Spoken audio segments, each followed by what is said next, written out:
What's that? We're back! Welcome to week 8 of Doctor Who The Complete Review with me, Ryan Croughan, and... Me, Josh. Hello. Hello. How are you today, Josh? Oh, I'm alright, Ryan. I'm alright. I'm having a can of, get this right, Monster Energy Ultra. Monster Energy Ultra, is that what the ambush did to you? Yeah, well, it's got ultra energy, but zero sugar. And I thought, what better than an episode with the Thals than a refreshing beverage? You see, I'm not a big fan of monsters. Are you not? No. I don't like. Your energy drink of choice, if there is one. If there is one, I'm not really a fan of energy drinks. I just when you, I don't know. Never been a fan of monsters. I've never got the appeal. Oh, that's a shame. It is a shame. But do you know what isn't a shame, Josh? Go on. It's the ambush. It's not a shame because that turned out quite well, didn't it? It depends which side you think about. Oh, what do you mean? That was a reference to the people who were ambushed. Yeah, but Josh, they don't know about that yet until we've given them our plot synopsis for the week. I think they can guess. I think they can. It's the Daleks, isn't it? They all die. Can we just address the Bantatron 3000, please? Should address the bands. What's going on there? Right, if you don't know, Doctor Who... this is a massive tangent, but I've got to get it off my chest. The official Doctor Who Facebook page, interestingly not the Twitter page, which is weird, they reworded it differently, said that in this Saturday's episode, the Doctor and Nardole have something about a case of the Bantatron 3000. Isn't it turn on the Bantatron with the Doctor? Turn on the Bantatron 3000 or something? Yeah, something like that, and... I don't know whether it's something in the episode or not, because it wasn't in the clip that they mentioned. No, it wasn't. The clip was alright. Apart from it shockingly, it ruins part of the ambush. In what sense? Because in this clip from this Saturday's episode, which is broadcast tonight, ironically, just after Doctor Who TCR, the Doctor and Nardole steals a fluid link, and the Doctor says, "Oh, who told you that would damage the TARDIS? Me." And it actually finds out that the TARDIS can work without a fluid link, so therefore rendering the entirety of the cliffhanger of this and the rest of this story to get the fluid link pointless because it's a funny line. Well, you know what? I think that is bants. I don't think it's deserved bants. I think that is worthy of the Bantatron 3000. We've got on such a horrible tangent. I can only apologise. But yeah, what is going on there? And I guess we'll know next week if the Bantatron 3000 is actually something that will become part of Doctor Who. Alright, so the ambush. Yes, go on, Josh. What happens in the ambush? Does it involve an ambush? It does, but like the escape, the title only really comes at the end. Yes, ironically. Go on. So, the Doctor and his pals are trying to get out of the Dalek city. That's fair enough, they're not having the best time there. Ian's inside a Dalek, and it's a great escape plan. They see another Dalek, and Ian's inside his Dalek going, "I am taking the prisoners to be interrogated," or something like that. Yeah, something like that. Yeah, and so the Dalek's like, mate, I've not been told about this. What you chatting? To which Ian's like, no, don't worry. I'm 100% legit. Oh yeah, I'm a legit Dalek. And, the other Dalek's like, okay, I'm going to go contact my people. But they're already in the elevator. Boom. They're gone. It's too late. Or is it? The Dalek contacts the others like the prisoners are being sent up. The other Dalek's like, what the hell? Why'd you let that happen? We didn't authorise this. That's not cool. So, who knows what's going to happen there? I reckon he's going to get exterminated behind the scenes. The lift is going, but then the Daleks are trying to take control of it, but they get to the top floor, I think, in the end. Yes, they do. Is that before or after Ian can't get out of the Dalek? Well, there's a big dilemma about whether they take Ian with them or not, because he won't fit in the lift because they won't all fit in the lift, so they try to pull him out of the Dalek, but they can't because the floors are magnetised, so therefore he's got no hope of getting out, so they have to decide to go without him in the lift, leaving Ian down there as the Daleks are cutting through the door to try and get to our TARDIS travellers. There we go. Yeah, what you said. Exactly. After that, it all gets a bit actiony and escapey, like what should have happened in the escape. Well, yeah, this is the escape. It's a bit weird. So they're trying. They get to the top floor, and what happens with Ian? You're doing a very good job of this plot synopsis this week, Josh. I sort of zoned out at one point, and then when I looked again, Ian was back with everyone. And really, I should have rewinded it, but I didn't. Rewinded it? Are we back in the world of VHS, Josh? Well, exactly. That's the thing. Because I was so faithful to the '60s format, I couldn't rewind it, and I just missed it. Yeah, exactly. Basically, Ian manages to get out. The Daleks break down the door. They blow up the Dalek, supposedly with Ian inside. But then they look and they go, oh, there's nobody inside. So Ian must have got out. He was in the lift. Can he make it up the lift shaft to the Doctor and co? We were on the top floor before the Daleks shut down the lift. And he does, funnily enough, and they throw down some polystyrene rocks on the Daleks, which finishes them off. But then they look through a window on the top floor and see lots of men and women coming to the Dalek city. Oh no, thinks Susan. It's the Files. They're coming to the city. What could possibly happen next, Josh? An ambush. They're all there by the entrance, being like, "Are you going to come out now?" Because they see this massive pile of food. Which is quite tasty, actually. Yeah, it looks pretty nice. It's kind of like KFC family bucket style value. There's plenty for everyone. It's it's going to taste good. All right, it's not vegan, but it is it's perfectly acceptable food. Yeah, of course. But then the heroes, they're on their way out like, but Ian's like, "No, you've got to get out of here. What are you doing, you crazy fools?" Yeah. And then shots are flying everywhere, and they run, and then everyone's in Skaro. Not Skaro, but yeah, they're in Skaro. This plot synopsis you're giving is getting very confusing. I'm lost, and I've watched it. Right, well, so Ian's like, "Mate, Daleks are coming." They all run. They're back in the forest.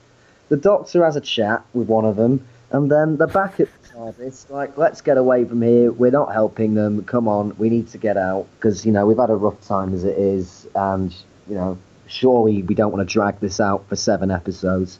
And then it's like, oh no, I left the fluid link in the city. Oh, you crazy cuts. And then they have to go back. But they don't, because the Doctor lied and the fluid link does nothing, according to Oxygen 2017.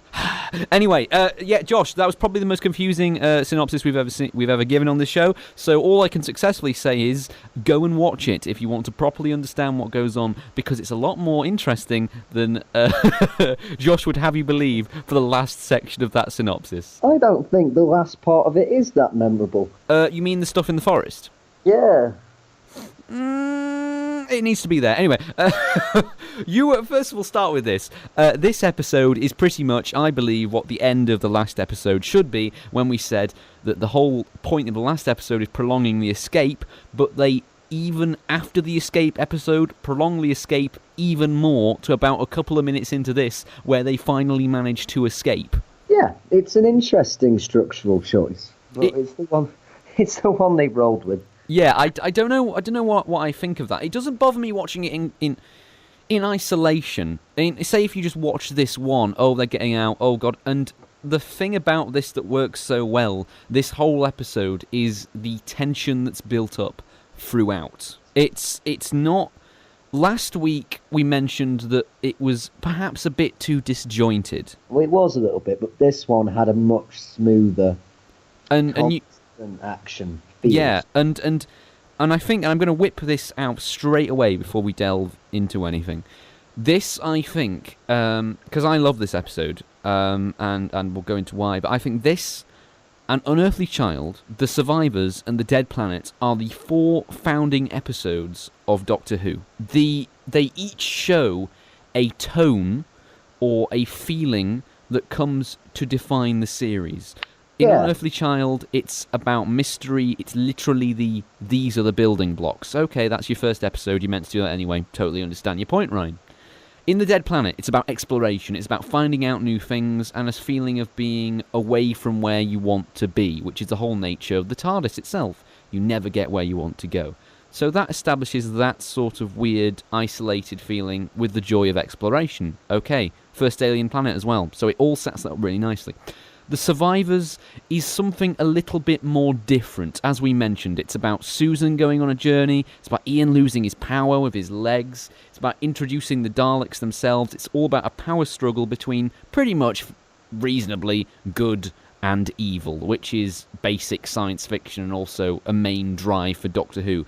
But this is where I think Terry Nation comes into his own, and why he keeps coming back to the show, because he thought, as naturally a writer of thriller TV series, that there needs to be a bit more action in this. We can't just have 25 minutes of Files making innuendos. So here we have something very different, in which it's a direct split down the middle. The first 10 minutes are quite, actually really well done action sequences. Not action sequences that we'd see in Doctor Who today, but for the time, really brilliantly done, and they still do engage. And then we go into a big drama in the centre of the episode with the whole Temesis's extermination, which it just, this feeling of this episode, I've completely lost my point, but it's the mixture of the action sequences, and then at the end it suddenly becomes very thematic. Yeah. When it starts talking about pacifism, the futility of everything that Temesis did, basically being like, nah, mate, you're not getting your food, you're dead.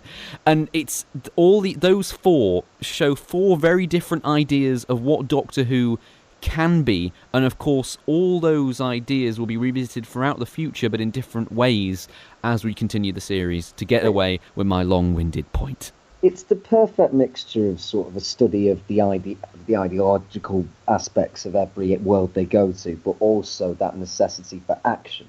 And this is the first time it really tries to mix the two. Yes, and it does work. It does, because the reason I'm bringing it up, and I had to bring that point up about those sort of being the four founding episodes of what Doctor Who can be, is because you just said the forest scenes didn't work in this. But no, I didn't say they didn't work. Or if I did, that's not what I meant. Okay. But, I'm pretty sure I said that I wasn't as engaged by them. You weren't as engaged with the thematic stuff. See, I think after all the action stuff and the brilliant build-up to that big crunch moment with Temesis's death, spoiler alert, that you need to then go back and have the thematic stuff to sort of the aftermath of it, because it was so much pace by pace by pace, and then suddenly it needs to slow down as we move on to our next point in the next episode. But knowing what's coming next, which is a lot of towing back and forth, I think that they could have done with having that in the next episode. But the next one tries to do action constantly again. It just tries to do action constantly, and it doesn't. It just slows itself right down to a halt. But Josh, we need to not stop. But Josh, we need to. We can't look at the future. We need to look at this as a little isolated bit of Doctor Who. We don't know what's coming next. Future, Ryan. I'm a man who's seen it. I've seen the future. I can't just ignore that. Yeah, but I mean, as an episode as a whole, we're reviewing this episode, not what comes after. In that case, it was great, and I can't wait to see what happens in the future. There we go, and we'll just forget about the ordeal and wipe it from our minds. No, Josh, what did you think of this episode overall? Do you think it works, having the escape that we were waiting for last week pretty much playing out now? I think it doesn't matter. If you ignore the episode titles, it makes no difference. I think it works very well. The story is progressing at a nice rate. It's only if you look at the titles you start to get confused as to why the escape really happens in the ambush. And the ambush doesn't actually happen until the end of the ambush, because they're still getting the last episode title underway. Which is weird, isn't it? It's weird, but I don't think it matters. No, it doesn't matter. I'm not saying it matters. It's just an odd thing that you would not see on anything in any television show today, because maybe it's the nature of these things being a serial, that naturally is not just each cliffhanger leading into the last, but it's also the sort of drive of each episode literally bleeding into the next. You know what I'd do? I'd have an action series, right? Yeah. And I'd call one of the episodes Pennies. Yes. And there wouldn't be a single penny or anything mentioned in that episode. But halfway through the episode after that, which would have a completely different title, halfway through the next episode, I'd have one of the characters chuck a bag of coins to the other one and go, "Here, I've got you some pennies." just to mess with everyone's head. I somehow don't... it's not bad, though, because the escape does happen in the last episode. They do actually get out of their cell. But I was going to say the whole point of that is... maybe that's why, and I think in this episode, the Daleks, and this is a very bold thing to say, but they are genuinely frightening in this. Yeah. They are properly scary. And after last week I said, do you think they're verging into self-parody? It seems that this episode from 50 years ago has come along and literally made me eat my words. How did your words taste, Ryan? And not that interesting, I must be honest. But no, the whole thing about the escape not working is the sense of inevitability to this. Here they are, they're trying to get out. Oh, they just get out and, oh no, we're stuck in a bloody lift shaft again. Fantastic. And he's stuck down there. What a brilliant escape attempt that was. There is literally a problem at every single corner. There's always an issue continually popping up, which is by nature good drama, but it's also working with your limitations, in which case they could not do a massive, sprawling, amazingly large escape. It had to be something close-knit, which makes it, for me, a lot more dramatic. And it's got a very claustrophobic feel to this escape. Yeah, I was going to say, the early scenes of them walking out with the Dalek, a lot of the walls are sort of have this reflective surface, and you see their sort of bodies and shapes reflecting onto them, which, instead of looking a bit plain and very dull, which was the point of the scenes in the Dalek City earlier on in The Survivors, this kind of aids to the claustrophobia by giving it a slight sense of scale, but not enough you need to not feel claustrophobic, if that makes sense. Particularly when they get in, but... And then as soon as they get in the lift, that sense is gone, they're literally stuck in a room. Yeah, that's what I was going to say. When they get into that top floor, it just feels more open, the way the lighting's done, particularly with the window they look out of. Yes, and this is another thing with using your limitations. This episode, or at least that early part of the episode, would not work if it didn't have music and sound. True. The sound design is brilliant, and especially, I don't know if you noticed this, the echo of their voices is different when they're on the top floor to when they're in the corridor and to when they're in the lift. I noticed it in the lift. I didn't notice it when they went upstairs, but I was focusing on the visual. Yeah, the visual of the top floor, whilst we don't see out of the room, it's enough, and the lighting and the sound convey it really well. And because we don't see the outside when they're in that top floor, it keeps it, even though we're in a bigger, more airy room, it still keeps this sense of being locked in. It sure does. Even the shot of them banging and hammering on the window, we don't see what's out of the window. The only thing we see is us looking at them banging on it, reinforcing the idea that they're trapped in there, there's no way out. And this, arguably, you know, you'd get the new series, the modern audience fans going to us and going, well, it's because they couldn't build an outside, they didn't have the money. And I'm like, but would it have really added that much? Would a sprawling CGI shot of them looking out of the window improved it or lessened the whole affair? I think it would have lessened the whole affair. That not really seeing what's outside and the claustrophobia of it all makes you feel like you're trapped almost as a viewer. Exactly. It is when they're hammering on that window and they're genuinely like, quick, go, get away. It's all... once again, the tension throughout this, it's the mixture of the claustrophobia, the sound design, which I just mentioned, the lift sound, it's that ever-growing, slowly getting more and more high-pitched as it gets nearer. In a scene like this, it's important that it's all about growth, and you don't have any tension in the scene if the growth isn't coming through constant escalation of the stakes. It's like a lift. Are you referring to the fact there was a lift in the scene and I mentioned the word escalation? Yeah. But that is the point. They literally go, how do we escalate the stakes? I know, we'll literally take them up a couple of floors in an elevator, because it is very tense. And for 1964, I must admit, that elevator shot of it going up is pretty damn impressive. There is so much tension there. I genuinely felt fear for the characters when I hear that. That it does actually work so well. That tension is incredible.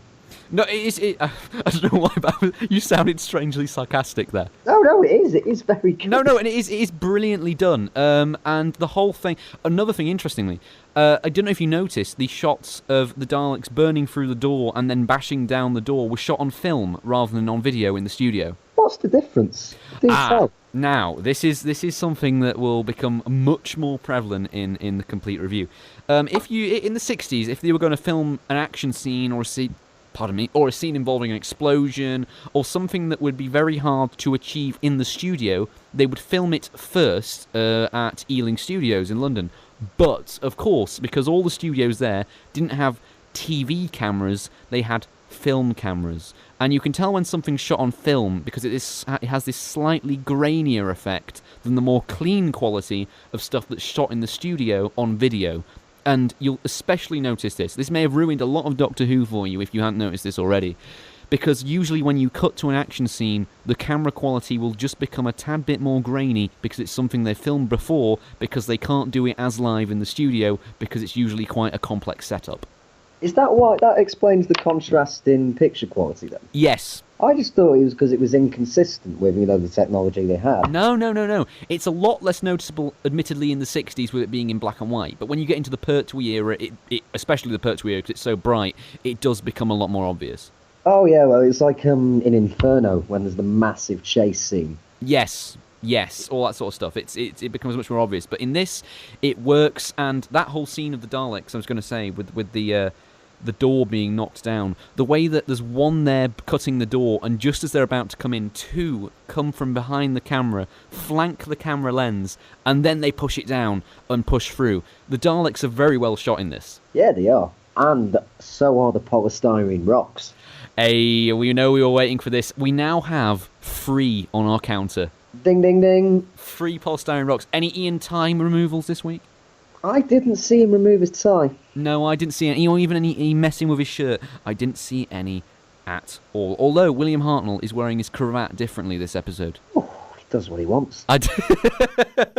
It goes all the way down to his sort of belly now, instead of just being sort of at the top of his neck. Oh, hopefully next episode it'll be even closer to his wrinkly scrotum. Is that what you dream about, Josh? Yeah. We seem to be very, very lax on this episode and not really talking about it. Sorry. It's because there's only the directorial stuff to talk about in this one. I know you want to talk about the dialogue, but I don't. I just want to get into the nitty-gritty action, which we are. Yes. But other than how well it's shot and why it's shot like that, I think it's difficult to analyse because it's something you can just sit there and watch and go, this is great, I'm engaged because it's exciting Who. I didn't make any notes. Which is why, admittedly, the plot summary was a mess, but I didn't make any notes because I didn't want to. That's a very interesting point, to be totally honest. Another thing that I think works well with the direction is the music. Yes. In those early sequences, as we mentioned, the sound design, the music really progressive, and it's something you would not hear anything like that on television today. No, you wouldn't. And it's really unique. Like, if you want to listen to sort of the old classic music, there's a great CD that was released for the 50th anniversary of Doctor Who, and it contains everything all throughout the classic era, different tracks, from the radiophonic workshop. And it's sort of a good way of listening to a completely different world of television music, the way they sort of made these things with massive tape recorders and whatever they could get their hands on, really. Mm-hmm. It's very sinister. Yes. I think there is an element of it because it's electronic, but it does have that element of something homemade. It doesn't. It's electronic, but it doesn't sound electronic. Yeah, it's that mixture between rawness and electronic that just feels a bit. It's off-putting, isn't it? It's quite grating. It's because it's not quite anything. It's not. It's indescribable. Like, honestly, that's why I wanted to bring it up, because those early scenes, it creates such an odd tension and it adds to the claustrophobia, because it's honestly like you're in this sort of weird trapped little world, and then there's this horrible music playing, and the sounds are all escalating, and they're all running around. It creates such a unique feel. Yeah, it's the equivalent of today if you were just walking down the street and suddenly Little Mix or Blurred Lines starts playing. It's just horrible. Congratulations, Josh. That was wonderful. The difference is that this is great in the sense that it's horrible. That's done deliberately. That's the point, yeah. Yeah, and it does add so much. I imagine if you listen to it with just the dialogue, it really would take a lot out of it. It's the visuals and they really do complement each other. Oh, I think one without the other. Yeah, exactly. As we'll come on to later with the Temesta scene, which I have a lot to say about. But one thing I must mention, there's one bit in that first scene where I don't think the music works. Which bit would that be, Ryan? Do you remember the section where the Dalek is about to sort of go for the other Dalek where Ian is, and Susan kind of runs in front of them and then gets trapped between their two plungers, and she winks at the Doctor. Yeah.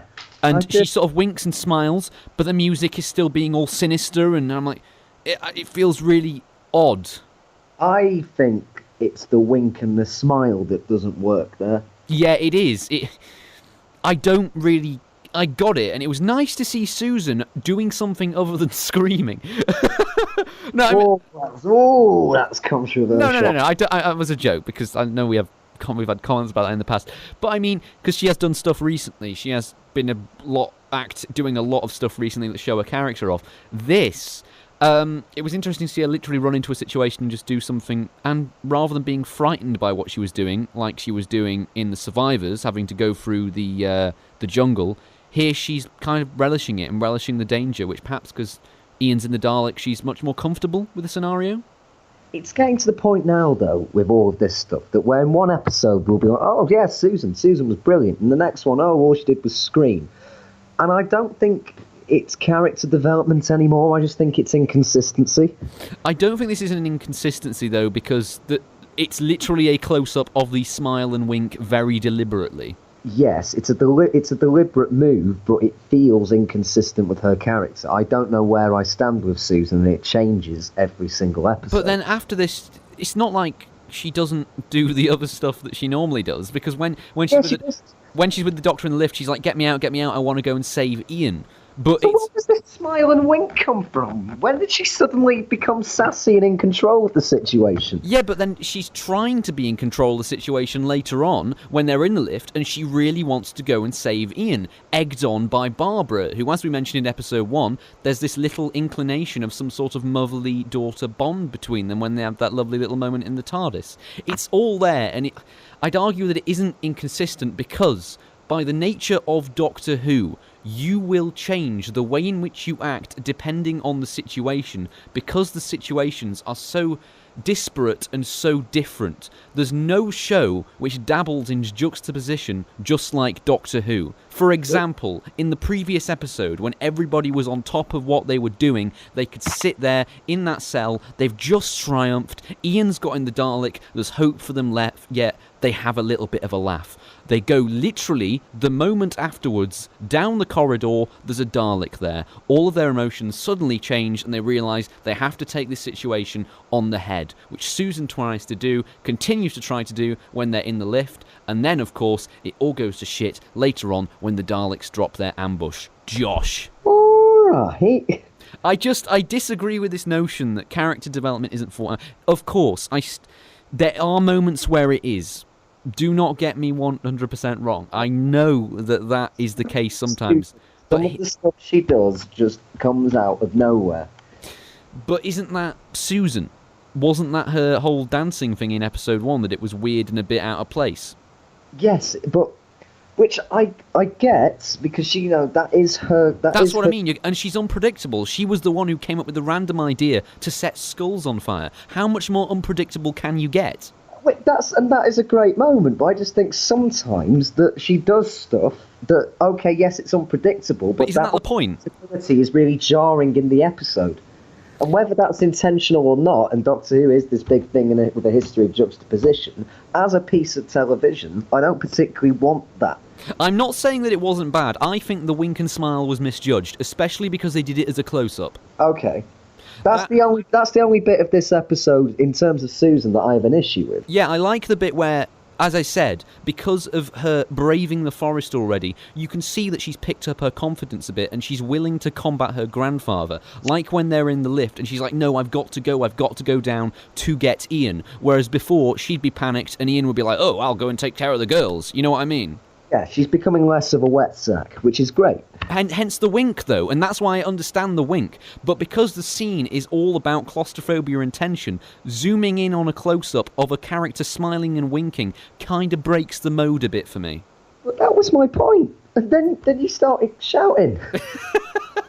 No, I get it, but it seemed that you were implying that there's this juxtaposition, unintentional juxtaposition of characters not knowing where they're going all the time, which, as I just said with the whole Susan being unpredictable thing... All the time, I don't think it exists with any of the other characters. I just think it does exist with Susan. There's one thing I'll have you there, though. I do agree with, still to your Dead Planet point, that the whole thing with finding the flower and having a child like, oh wow, is a bit juxtaposing. Yeah, it's Susan. A lot of what she does, and after all this, I still stand by it. I think that some of the stuff they make Susan do quite often doesn't work, and it does feel inconsistent. Whether she's meant to be unpredictable or not, I think a lot of the time her unpredictability is jarring in the episodes. I can agree with that.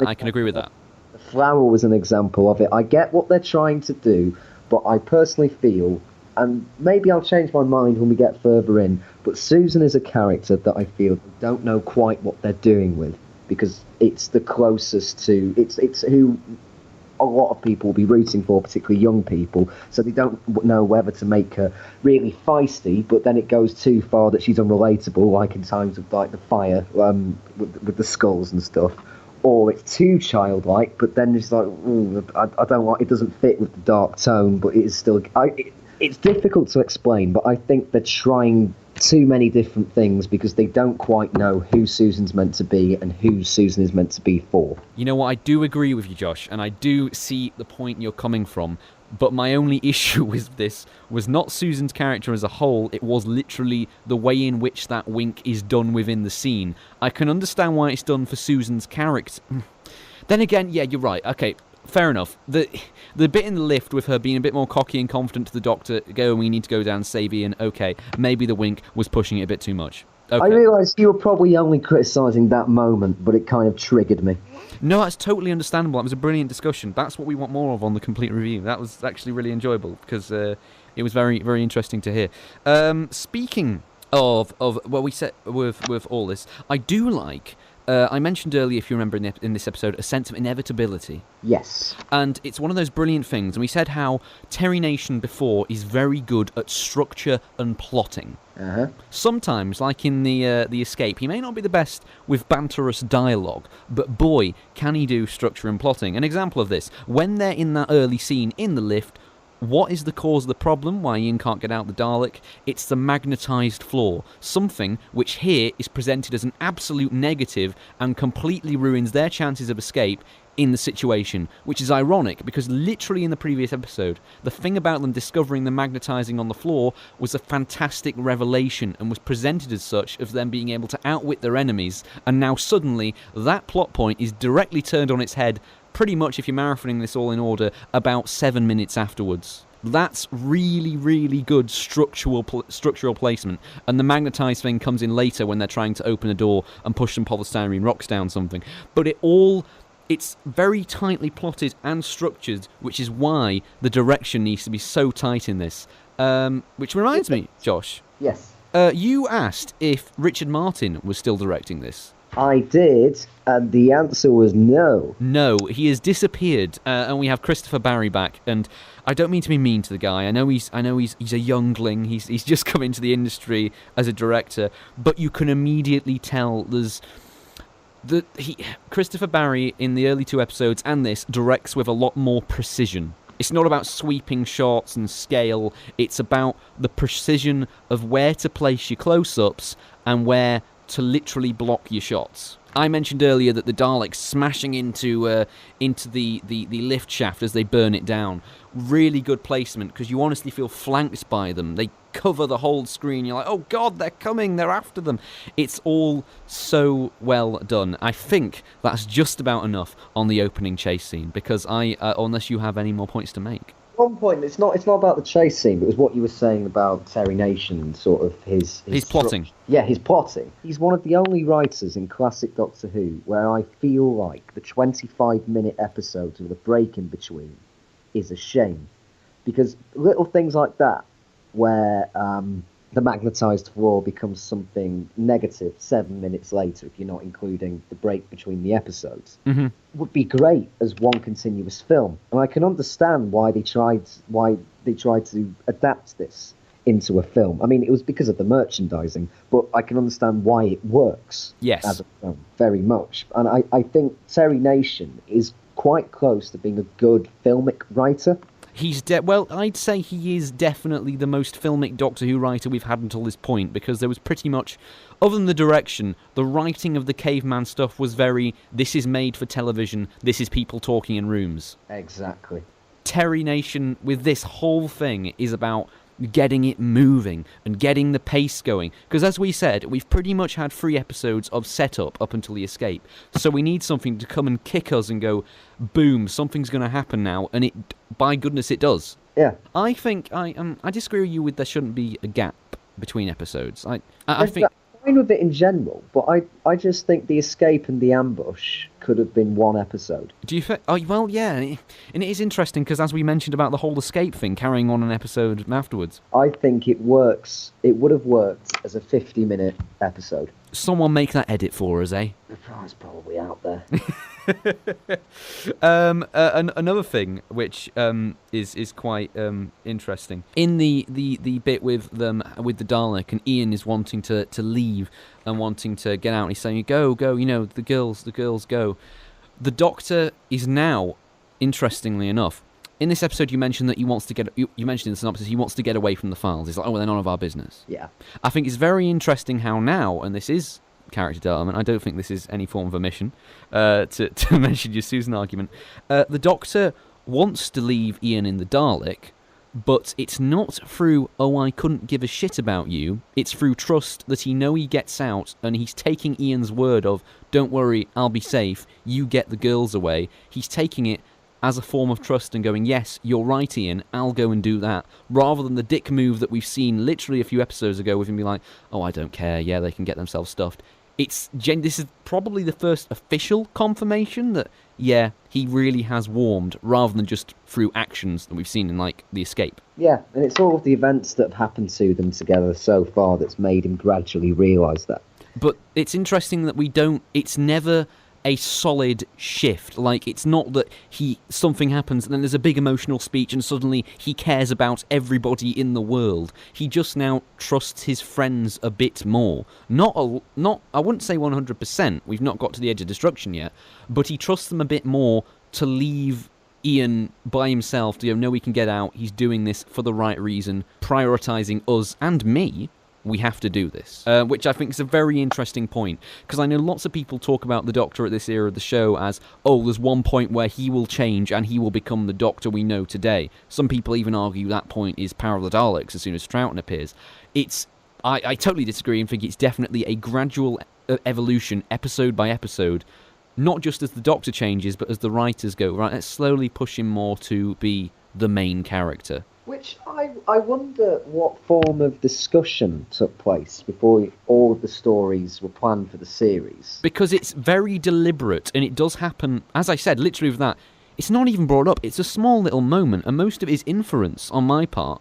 But it's very clear that this is definitely such a marginal difference to how we treated Ian in something like Forest of Fear. Yes, which makes me wonder, is there communication between the different writers? Well, as I said, we have, as I called you out on this a couple of weeks ago, we have David Whittaker, the script editor, who is sort of mapping out what's happening to them. In these days, the producer and the script editor, which is standard for the rest of classic Doctor Who, would work together and map out the stories and the characters if anything's going to happen. And as we'll see in the 80s, when you sort of had trilogy stories of 3 parts that they'd all map together as well. It's these, and this is definitely the case here. It feels that the changes in the characters are being planned rather than sudden shifts, apart from Susan, because that maybe is the problem there. It's being done as a sudden shift, rather than something like the Doctor, where it is little moment by moment, they slowly start to lighten him up so it doesn't seem too jarring, which is maybe why you're so anti-Susan at the moment. I think it probably is, Ryan. I think you could be probably right. Well, I haven't liked her as a character since the end of the caveman stuff.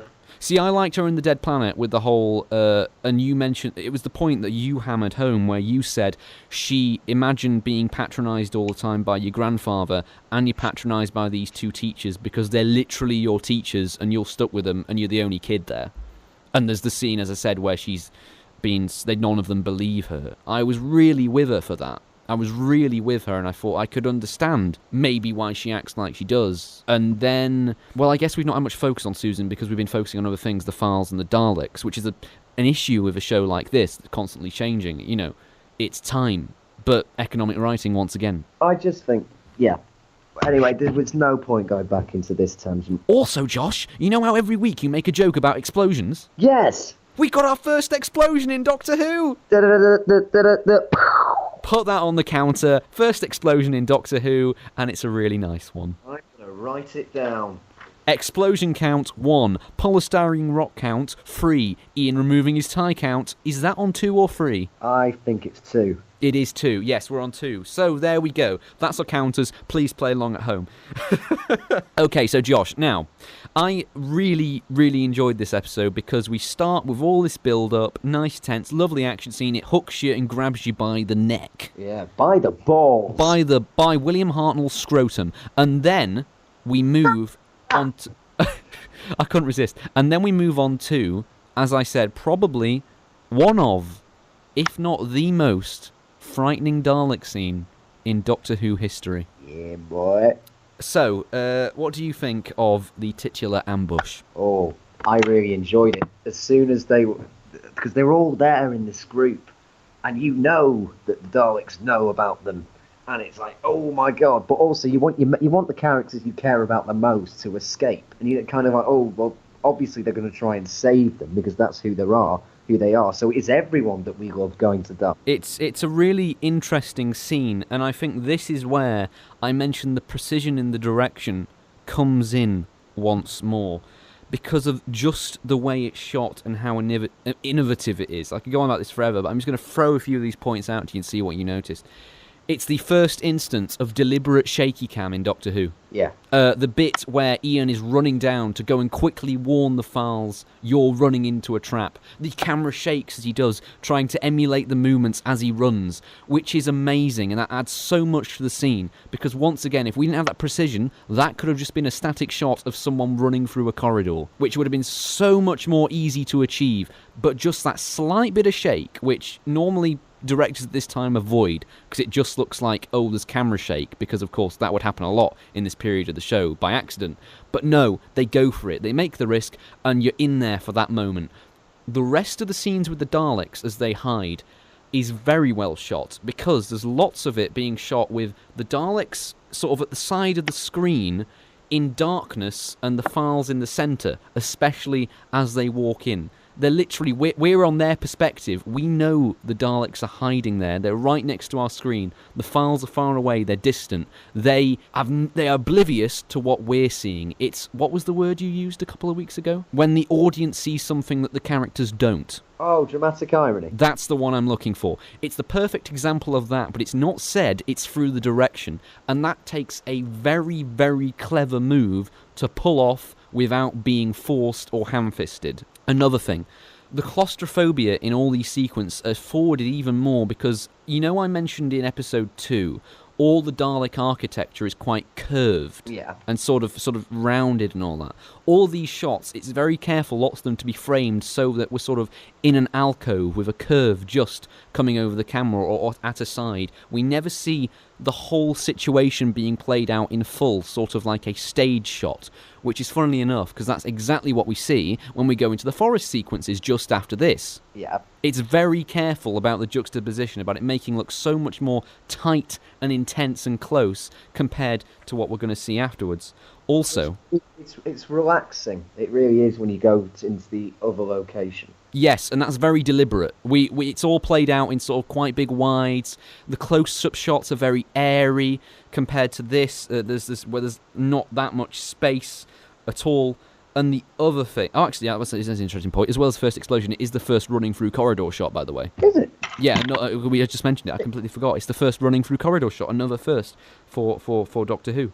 And the other thing, which I have to mention, I'm not trying to push a political angle, but basically just television ethics of what you do. In the scenes where the Files are in the room and we're seeing the Daleks hide and get into their hiding places, the Daleks are always shot hiding from the right of the screen, whereas Ian is usually on the left of the screen, apart from the moment where he gets shot at. Now, what do you think this could be inferring, Josh? I don't know. The Daleks are Nazis, and they are always positioned on the far right of the screen. Oh, fuck off. No, I didn't mean it like that. All I meant is in television, as I mentioned a few weeks ago, if you walk in from the left, that means that you've got the space to go somewhere, whereas if you're on the right, you're about to exit and leave and potentially never come back. So the whole thing that Ian is on the side of coming in and living and appearing, the Daleks are on the side of, if you go off past that other side of the screen, you're going to die. They're literally on the point of death in terms of how you frame a shot. Okay, good. That makes sense. Does that make sense? That does make sense. Although I did chuckle a bit when I thought, hang on, it's like Ian being on the left, being leftist BBC, and the Daleks being far-right Nazis. Oh, yeah. Which is, once again, very interesting, and I'm sure someone could write a very good essay on it, but we're not doing that here. Another thing, which is very good, which is something that could have been very easily forgotten, is, Thames just makes a lovely big speech, and it's a lovely speech. They've added a nice echo to it, once again, all about the sound, to make it seem like, yes, it's projecting, it's quite beautiful, and then... Bye, Tennyson. Yeah, and then there's a shot, twice repeated, when he's speaking, of a Dalek's gun wobbling a bit. Yeah. It's like he's literally moving, itching to shoot him. And it's little things like that. Richard Martin in the last episode would not have done that. No, he wouldn't. It's a subtle thing that shows the precision. Yeah, he would have shot that all in wides, maybe coming in, moving the camera, because he's all about movement, to come and show Temesis standing there doing his big speech. But here, we cut to these different things. Ian watching as a big close-up, showing his fear. Back to the big close-up of Temesis. He's really going for it. He's really trying to force this peace. And then, of course, both of this hope and fear is totally ruined by a shot of a Dalek's gun moving, literally itching, going, I'm gonna kill him, I'm gonna kill him. And, of course, it happens. Yeah. And it's great. And it's all the music and this build-up. And I cannot stress enough how well done this is. Yeah, it's an amazing piece. It's a great action episode. It really is. But what does this say about the Daleks as characters? Because there's something I noted in this. Do you remember the episode Evolution of the Daleks with David Tennant? Yes. Where the character Solomon gives a massive speech to the Daleks, and the Daleks in the sky fire and shoot him down after he's just given a rousing speech about how we should all have peace. Does that remind you of any other scene?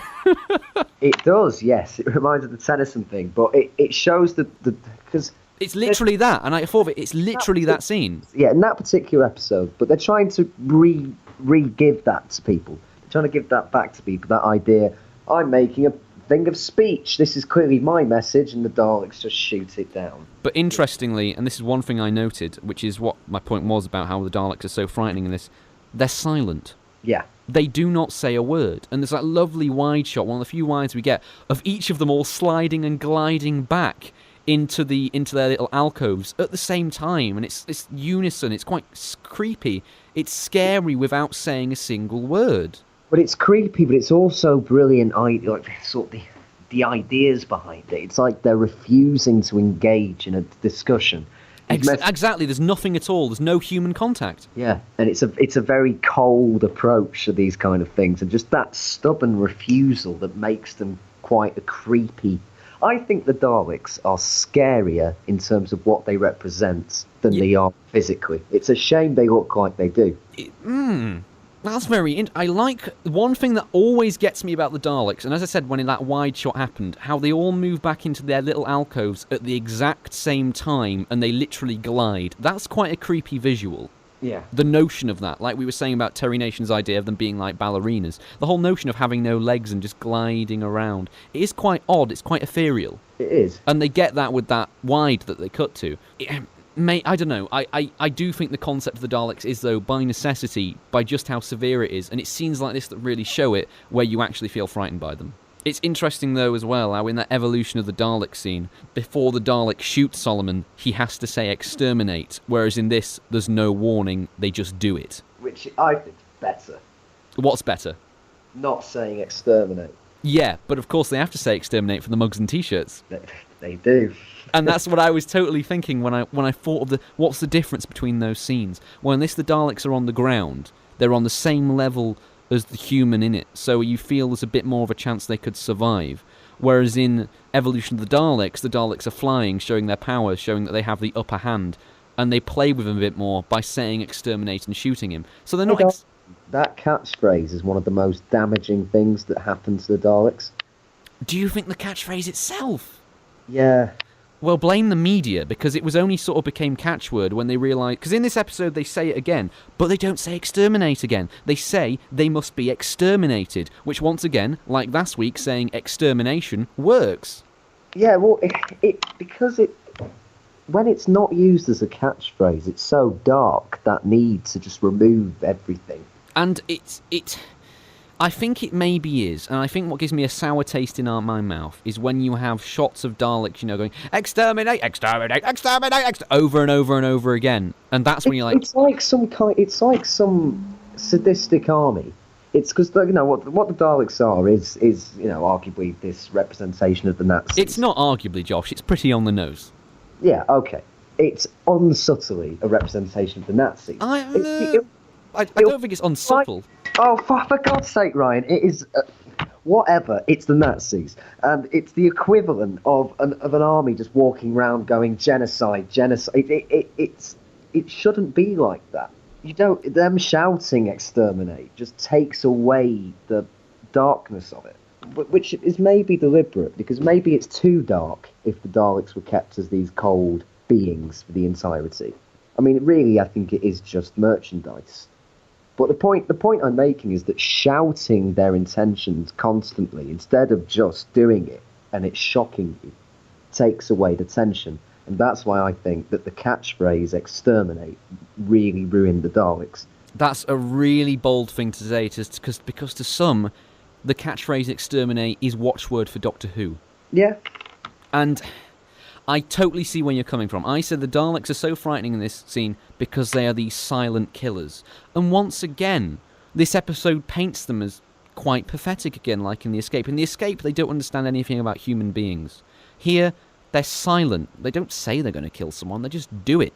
There's something so much more creepy about having a patheticism about you, mixed with we're just these cold, silent killers. Because if, say, they were humans in this scene, this, and they were written a bit more subtly, those two ideologies of not understanding social convention and being a silent killer would be formation of a perfect murderer on, I don't know, CSI. But because of the way those concepts are put together in this, through the creation of the Daleks and the way they speak, the way they act, the direction, those two elements come together and make something truly frightening. These are little, terrified creatures trapped in boxes with an urge to, as Ian says, they have a dislike for the unlike, which is the first time they slam on that moral onto the Daleks, and boy, is that line delivered really well.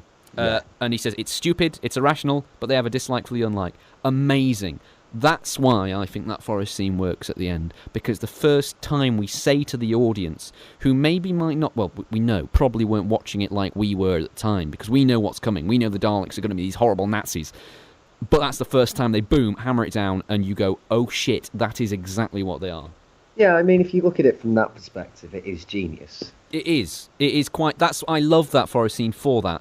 And the other thing about it, and it's a line in there as well, which ironically you can see on our lovely promotional picture for this episode, available at Doctor Who TCR on Facebook and Twitter. There's a line where they go, they're scared. The Daleks are scared, so whatever you try, there's nothing you can do.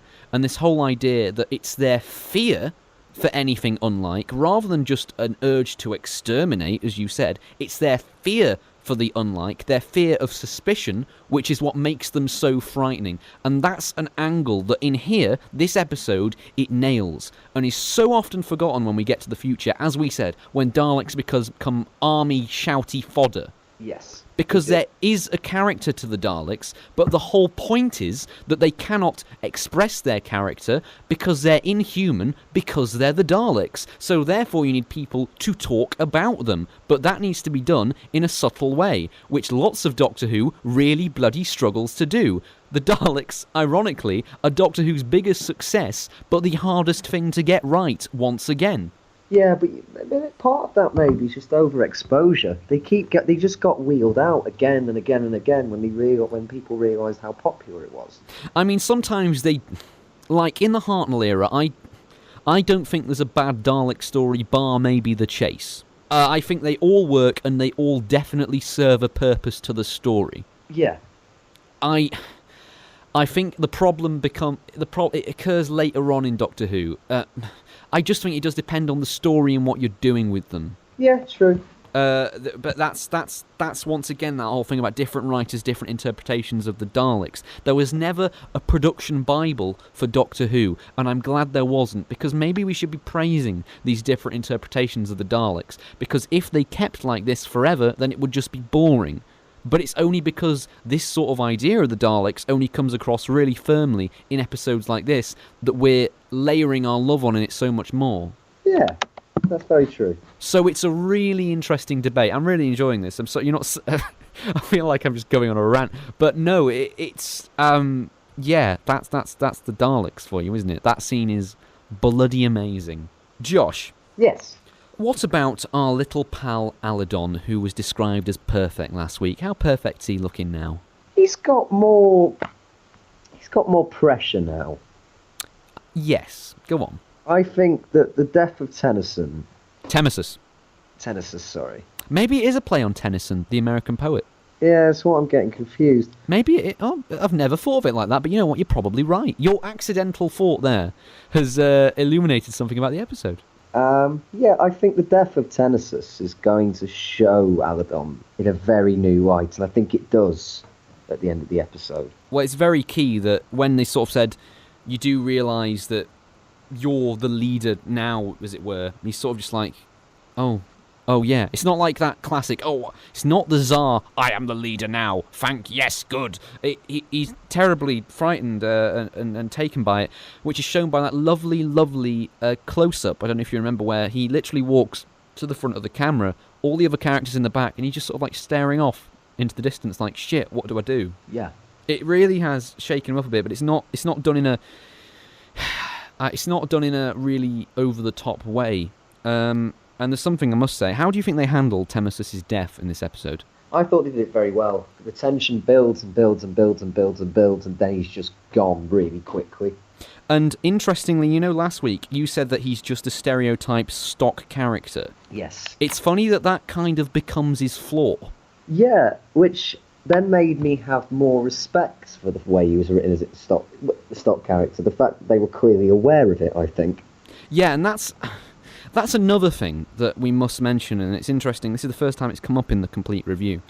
You can have a very different view on something in one episode, and then something happens the next, which can completely change your view. Which is why I'd argue that sometimes it's a shame that there's gaps between episodes. Yeah, I mean, I totally understand. Because that's something... People would have had an entire week with that opinion about a character, and say it was something else that was a bit more significant, that it might have turned people off it, might turn people away. It's a risk, I think. But isn't that what Doctor Who does best? Juxtaposition and risk. Yes, it does, but you can't use that for every time you think there's a flaw in the show. No, of course not. That would make me like someone who loved Hellbent. I totally agree, and it kind of made me look on that it's the willingness that, oh my god, they were going with making him a stock character who makes monologues about everything and believes that everything is inevitable and we can't help the inevitable. And ironic, the character who did that, who was just like, we're gonna be back to what we were. I knew the future was gonna be bright for us because I just sit here and wait for stuff to happen because that's what I've always done. Well, you sat there, you waited for something to happen, and it turned out it killed you. Boom, yeah. It's brilliant in just how subtle it is, and that final shot, once again, precision, but it's bloody beautiful, and I can't believe I'm saying this about that shot. You know how we said how that fruit looks bloody scrumptious? Yes. The shot where the camera pans out slowly as the music rises as well, where Temesis is literally there, splayed out, a dead body over all of this fruit. Yeah. That's such a powerful shot. Arguably, from our subtlety mindsets, we maybe shouldn't appreciate it because it's literally, look at all that fresh, lovely, vibrant fruit that could have given them a new life. But here's their leader, literally flanked over it, dead as a door knocker. It's not subtle in the slightest, but it's not trying to be. No, it's very good. Yeah, it is. That's the end of that. There was a new life for them. You buggered. He's dead. All in one lovely shot. It's cruel. in the way it's told, and that's why it hits home. Yeah, definitely. It is cruel, and that's the Daleks, isn't it? Do you think it was required, though, that the Files carry his body back to the forest? Or do you think that the other shot got that point down enough? No, I think it's logical that they do that. That is what the community would do.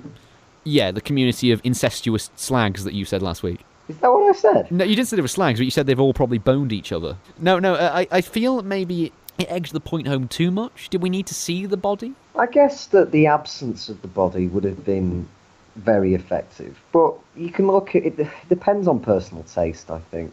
I think that there's something quite sad about them having to carry the body all the way back. There's something sad about that as an image. It's what a community would do. They wouldn't just leave him there.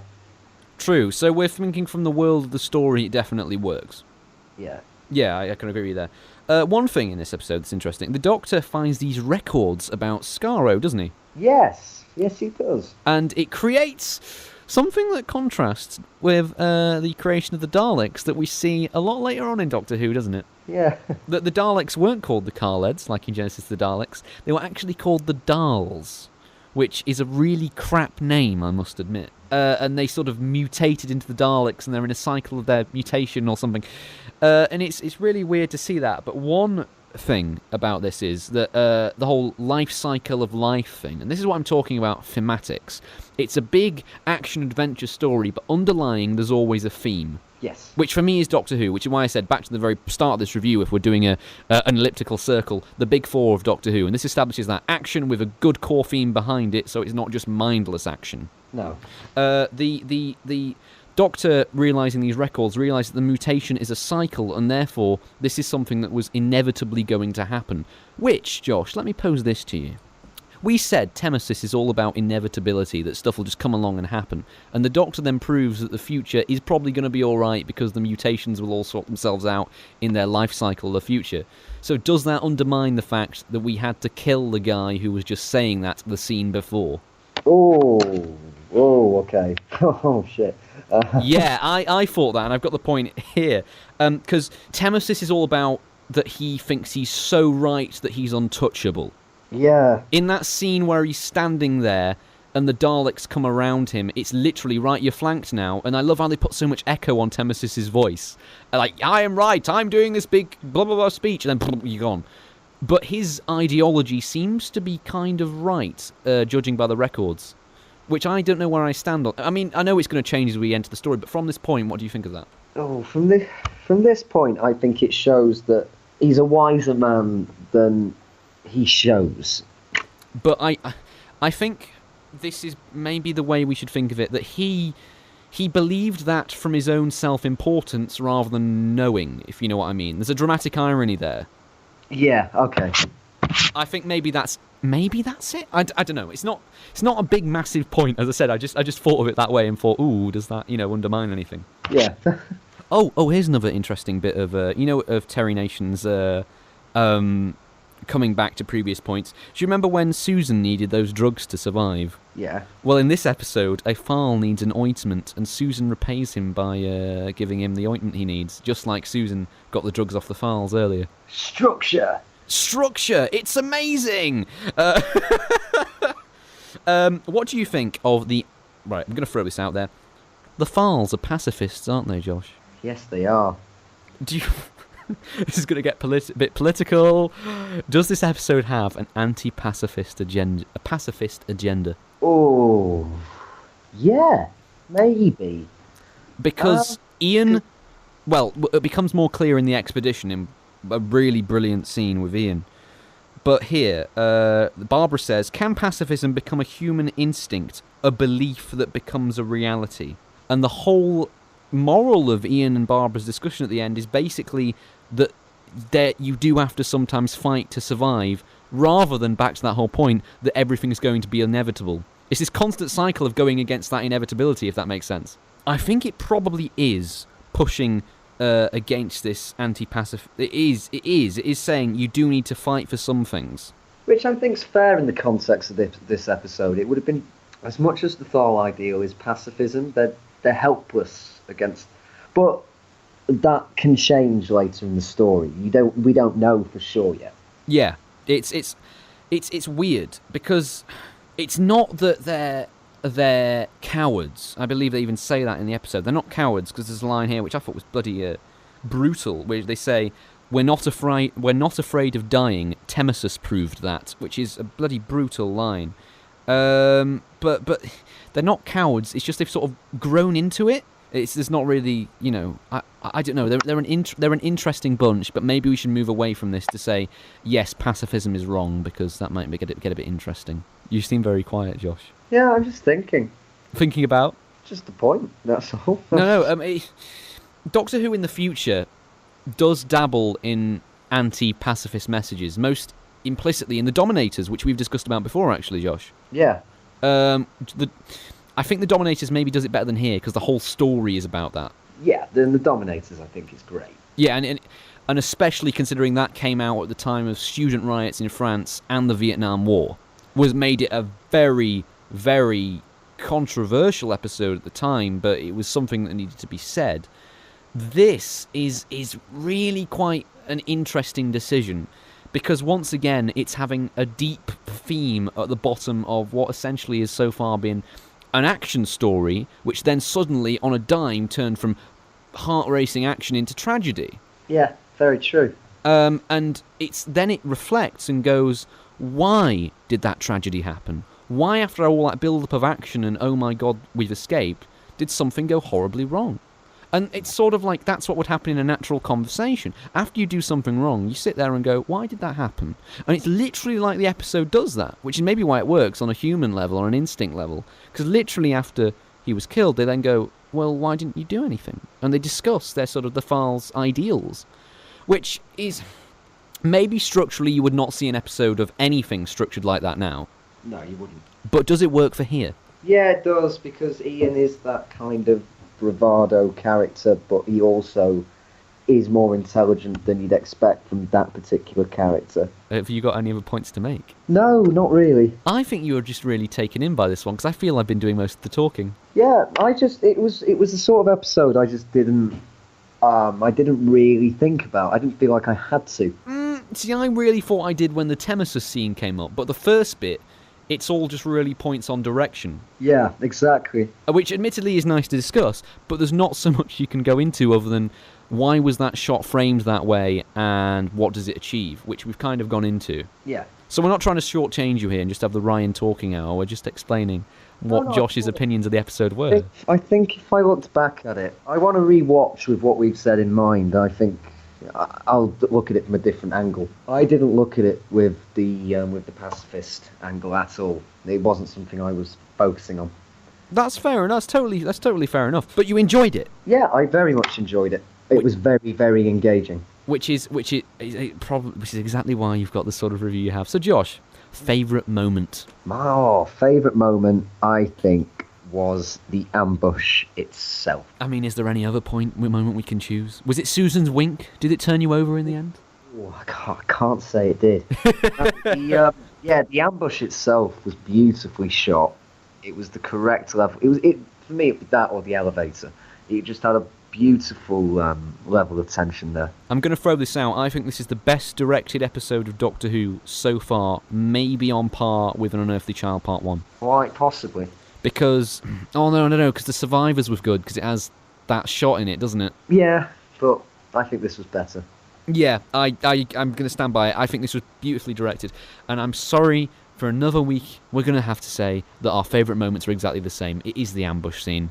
It's so brilliantly done, and also, can we just acknowledge the first effect of something actually being damaged when a Dalek shoots it, in which the wall Ian's standing next to sort of bubbles up, if you remember that? Yeah, I do. That was nice. That was a really brilliant shot, and I've no idea how they achieved that at the time with no green screen at all. No, it's worth looking up, I think. Yeah, I assume it was a split screen, and they sort of overlaid that, but I didn't see the join, which is interesting at the split screen at this sort of time in TV history. Yeah. It's really, really well done, and that's the thing. I think this is by far better than The Escape in every way. And this is where the Daleks really kicks in, but whether that kick will continue for the next 3 episodes, we're going to have to wait and see, aren't we?